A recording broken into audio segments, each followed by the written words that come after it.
Halo teman-teman semuanya, kembali lagi bersama saya Tasya Aryafa Putri dengan NIM 2402030009.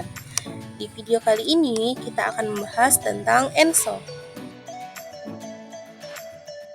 Iklim dunia yang sangat bervariasi dipengaruhi oleh lautan yang luas di sekitarnya dan atmosfer yang berada di atasnya. Beberapa pola ini dapat diprediksi yang disebut dengan pergerakan iklim. Salah satu pendorong perubahan iklim terkuat adalah ENSO. ENSO merupakan siklus alami suhu, angin, dan awan di Samudra Pasifik. Hal ini mempengaruhi iklim di seluruh dunia. ENSO seringkali menjadi penyebab terjadinya perubahan iklim yang ekstrim mulai dari banjir hingga kekeringan yang parah. ENSO secara alami memiliki 3 fase utama yaitu La Nina, Netral, dan El Nino. Fase ENSO biasanya dimulai pada paruh pertama tahun ini dan berlangsung hingga musim gugur berikutnya. Terkadang kita bisa mendapatkan fase yang sama selama 2 tahun atau lebih secara berturut-turut.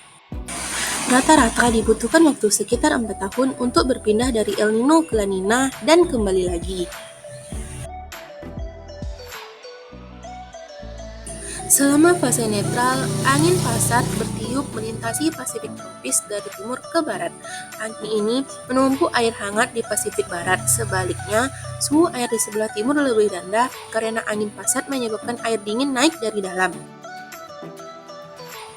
Perbedaan suhu di Samudra Pasifik tropis menyebabkan udara naik ke utara Australia dan turun ke dekat Amerika Selatan.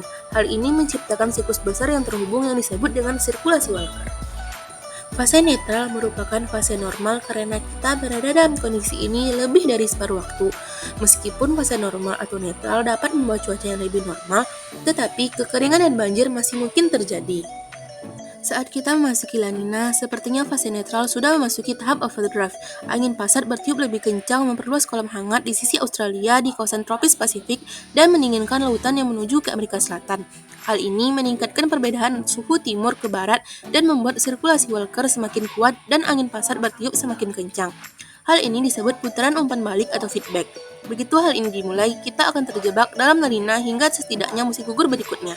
Dengan semakin tingginya suhu laut, kita mendapatkan lebih banyak penguapan, lebih banyak awan, dan lebih banyak hujan di Pasifik bagian barat.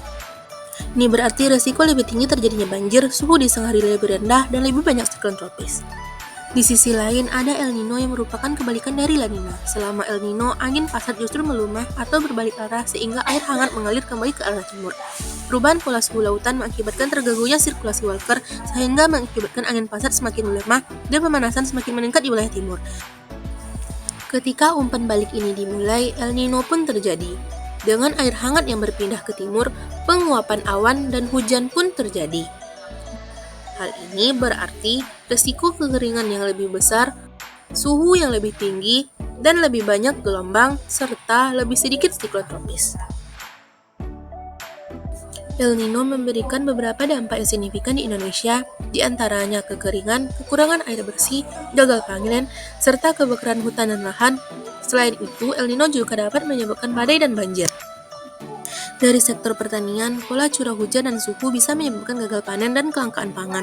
Situasi yang demikian dapat mengancam kondisi ketahanan pangan lokal maupun secara global.